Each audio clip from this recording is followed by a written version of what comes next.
Hello everyone, welcome to cook with Anjali. आज हम बनाने जा रहे हैं काजू कतली। तो सबसे पहले यहाँ पर मैंने 2 कप काजू लिया है और काजू लेने के बाद अब हम इसको क्या करेंगे, मिक्सर पॉट में डाल करके इसको ग्राइंड करेंगे। लेकिन आप ध्यान में रखिए कि एक साथ सब काजू डाल करके कभी भी ग्राइंड मत कीजिए, कम कम क्वांटिटी में लीजिए और 3 से 4 बार इसको ग्राइंड कीजिए। और साथ ही साथ 25 से 30 सेकंड बस इतना ही आपको ग्राइंड करना है, इससे ज़्यादा ग्राइंड नहीं करना, नहीं तो काजू से ऑयल निकल जाएगा और फिर काजू कतली बिल्कुल ऑयली बनेगा। तो यहाँ पर इसको मैंने ये पाउडर बना के इसको एक बार छान रही हूँ और जो बाकी जो मोटा पार्ट है उसको वापस फिर मिक्सर पॉट में डाल के इसको ग्राइंड करेंगे। और ये देखिए, ये काजू पाउडर बिल्कुल ड्राई है, बिल्कुल भी इसमें ऑयल नहीं है। अब हम इसमें 2 चम्मच मिल्क पाउडर डालेंगे। ये ऑप्शनल है, इसको डालने से काजू कतली का जो कलर है वो अच्छा सफ़ेद आता है। अब काजू का पाउडर बन गया है, अब हम इसकी चाशनी बनाएंगे। यहाँ मैंने एक पैन में 1 कप चीनी लिया है और आधा कप पानी डाली हूँ और इसको जो है लगातार लो टू मीडियम हीट पर ही इसको लगातार चलाएंगे। और यहाँ चीनी का चाशनी नहीं बनाना है, बस लगे कि बबल्स आ रहे हो और चीनी जो है अच्छे से मिक्स हो गया है। तो अब हम इसमें ये काजू का पाउडर डालेंगे और ध्यान में रखिए कि आप हमेशा लो टू मीडियम हीट पर ही इसको लगातार चलाएंगे, नहीं तो बहुत जल्दी ये नीचे से लग जाता है और जल जाता है। तो इसको आप लगातार चलाते रहिए और 3 से 4 मिनट तक इसको कुक करना है, जब तक कि ये सब जो ये काजू का जो पाउडर और चाशनी जो है आपस में मिक्स हो करके ये थिक ना होने लगे।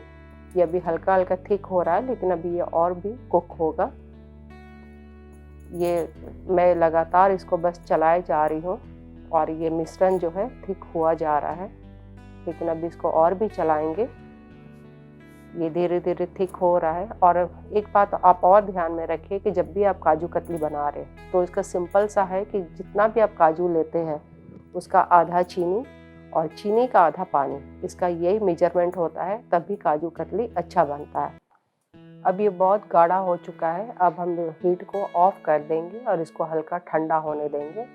और इसी पैन में ही आप गैस बंद करने के बाद भी आप इसको चलाते रहिए, नहीं तो फिर गर्म है पैन तो ये जल जाएगा। और ऐसे चला चला करके आप इसको मिश्रण को ठंडा कीजिए। ये देखिए, मैं इसको लगातार चला रही हूँ और ये ठंडा भी हो गया है। अब आप चाहे तो ऐसा एक ट्रे लीजिए और इसमें इस मिश्रण को डाल करके आप इसको सेट करके काजू बर्फी भी बना सकते हैं। लेकिन मैं इसको यहाँ पर ऐसे डाल करके और एक चम्मच से इसको चला चला के इसको हल्का ठंडा कर रही हूँ, हल्का वार्म हो जाए कि मैं उसमें हाथों से मैं इसको हैंडल कर पाऊँ। तो अभी ये ठंडा हो गया है, इसको मैं हाथ से ऐसे मैश करके हल्का डो का रूप दे रही हूँ।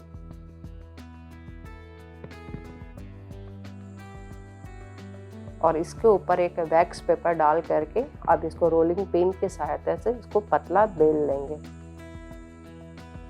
वैक्स पेपर डालने से फ़ायदा ये होता है कि काजू कतली चिपकता नहीं है और इसको बेलने में भी आसानी होती है। यहाँ पर मैंने ये कुकीज़ कटर लिया है, कुकीज़ कटर से मैं इसको शेप दे रही हूँ। आप चाहे तो डायरेक्ट जो है आप इसको चाकू से भी आप अपने मनपसंद शेप में इसको काट सकते हैं। तो मैं ये तरीका आपको इसलिए दिखा रही हूँ कि अक्सर क्या होता है कि आप काजू कतली बनाते हैं तो साइड का जो निकलता है वो बर्बाद हो जाता है। तो मैं उसका भी एक तरीका भी आगे बताऊंगी। यहाँ पर जो मैंने कट किया है, पहले उसको जो शेप है उसको मैं निकाल लूँ, उसके बाद जो साइड का जो एक्स्ट्रा बचा हुआ है उसका भी मैं बताऊंगी कि क्या करना है। ये सब मैंने जो है निकाल लिया है। यहाँ पे ये जो भी मेरे काजू जो ये बचा हुआ जो पार्ट है इसको आप माइक्रोवेव कीजिए, बस 30 सेकंड गर्म करना है और इसको वापस इसको अच्छे से इसको मैश करके डो का फॉर्म देना है। और इसको वैसे ही बेल करके आप इसको फिर से चाकू से काट के अपना मनपसंद आकार दे दीजिए। यहाँ पर मैं आपको दोनों ही तरीक़ा से काजू कतली बनाना बता दी हूँ। आप चाहे तो कुकीज़ कटर का भी इस्तेमाल कर सकते हैं या चाकू से भी आप उसको काट सकते हैं। तो आपको जैसा ईजी लगे आप वैसा बनाइए।